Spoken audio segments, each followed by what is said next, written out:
Recursos hídricos, geral e Brasil. A água é um recurso fundamental para a existência de vida na Terra. Se não tivesse a água, com certeza nós não estaríamos aqui para falar essa história toda.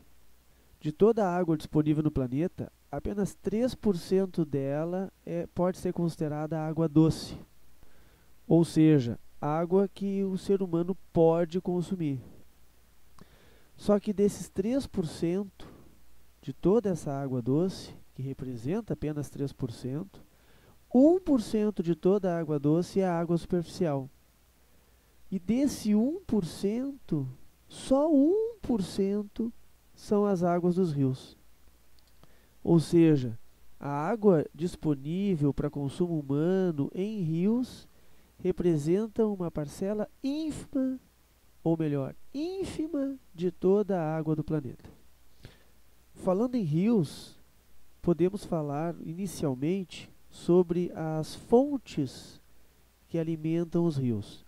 Basicamente, nós podemos classificar os rios em 3 tipos. Os pluviais, que são aqueles que são alimentados pela água da chuva, grande maioria dos rios do planeta e do Brasil, inclusive, são rios de regime pluvial. Temos os rios de regime nival, que são aqueles que recebem a água a partir do derretimento da neve ou de geleiras, e os rios de regime misto, que o próprio nome já mais ou menos indica, que são rios que recebem tanto a água da chuva quanto a água do derretimento de neve e geleiras. Já quanto aos tipos de canais fluviais, nós podemos classificar os rios em 4 tipos. O primeiro tipo que nós vamos citar aqui são os rios com canal meandrante, que são rios que formam meandros. Esses meandros são adquiridos em função dos rios atravessarem relevos planos, com baixa declividade, e por causa disso acabam sendo rios muito sinuosos em função dos grandes desvios que eles acabam executando. Já os rios com canais retilíneos são rios retos, rios que são mais velozes e por isso acabam ganhando relevo, formando seu canal na marra. Os rios de canal anastomosado são formados em relevos com muito morro, muita colina, pequenas elevações. E esses cursos fluviais, quando passam por esses morros, se dividem, se entrelaçam, fazendo com que acabe se constituindo um rio sem um canal principal. Já os rios de canal entrelaçado se caracterizam por serem rios permeados por ilhas e barras, formadas por assoreamento de material transportado em suspensão pelas suas próprias águas. Podemos citar como rios de canal anastomosado o rio Congo na África. Um rio de canal retilíneo poderia ser o rio Reno, que passa pela Alemanha. Já um exemplo de rio de canal entrelaçado pode ser o rio Negro no Amazonas. E um rio de canal meandrante pode ser o rio Candeias, em Rondônia. Agora nós identificaremos as partes dos rios, extremamente relevante e importante para o vestibular da PUC e também para o vestibular da URGS. As nascentes, elas se localizam em áreas altas e é onde os rios surgem.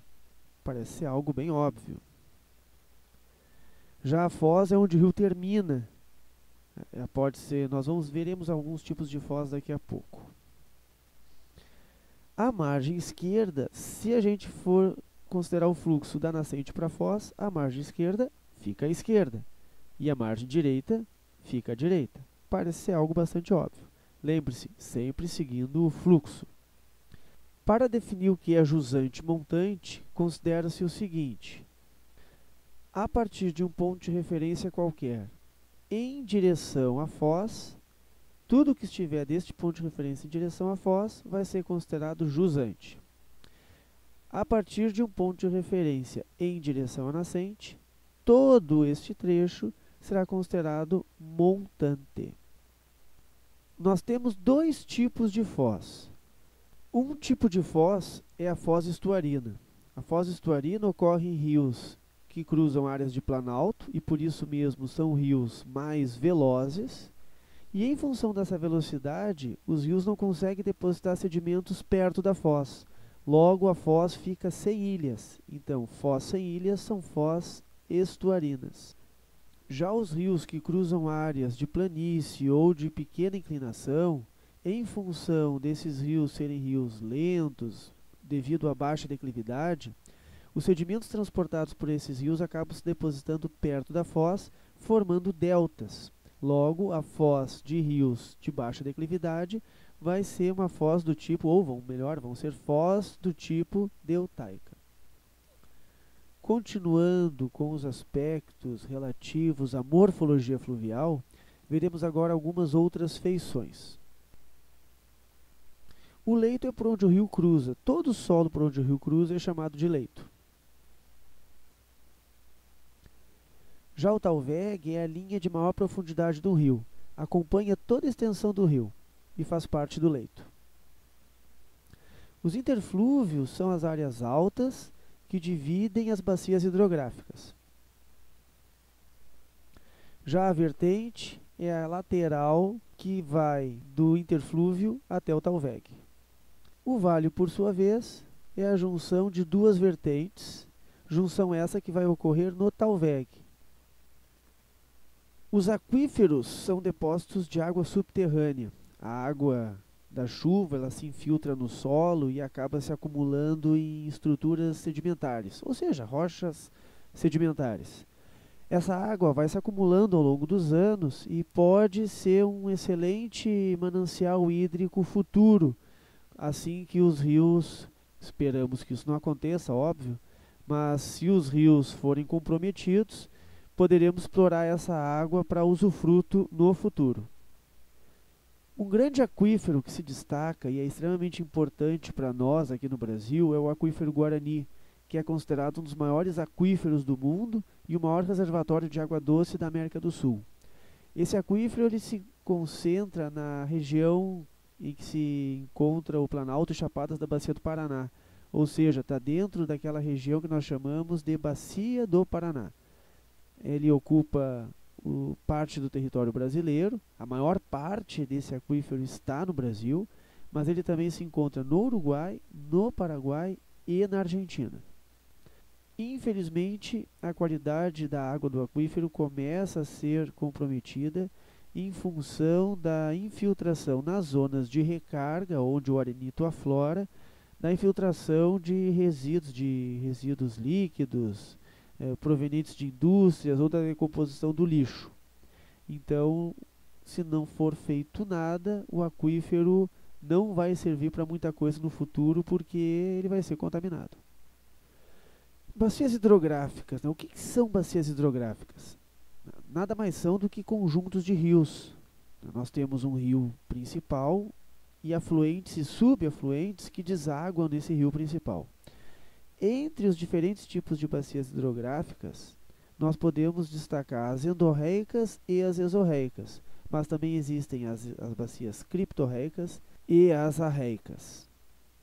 Começaremos falando das bacias endorreicas. Essas bacias são formadas por rios que não desaguam direto no mar. Esses rios eles desaguam em lagos que estão dentro do continente e esses lagos, por sua vez, estão isolados, não têm contato nenhum com o oceano. Esse tipo de bacia hidrográfica não existe no Brasil, pelo menos no que diz respeito às grandes bacias hidrográficas brasileiras. Já as bacias exorreicas são aquelas em que os rios são drenados para o mar, que desembocam no mar. A maior parte dos rios do planeta são exorreicos, porque essa é a tendência natural. Os rios nascem em áreas mais altas, vão correndo e acabam desaguando em áreas mais baixas. Indubitavelmente, essas áreas mais baixas acabam sendo as zonas litorâneas. No Brasil, todas as grandes bacias hidrográficas são exorreicas. Já as bacias criptorreicas e arreicas são mais raras, principalmente as arreicas. As bacias criptorreicas são aquelas formadas por rios subterrâneos, rios que drenam áreas kársticas, que têm a presença de rochas calcárias, que são facilmente dissolvidas pela ação da água. Esses rios geralmente formam áreas de cavernas e eles acabam existindo em regiões então bem específicas que tenham essas características de rochas calcárias e com a presença de rios que fazem a dissolução então dessas rochas. Já as bacias arreicas são formadas por fluxos d'água momentâneos gerados pela ação da chuva, que ocorre muito raramente em zonas desérticas, e esses fluxos acabam não tendo uma drenagem definida. Logo, eles são chamados de rios ou bacias arreicas.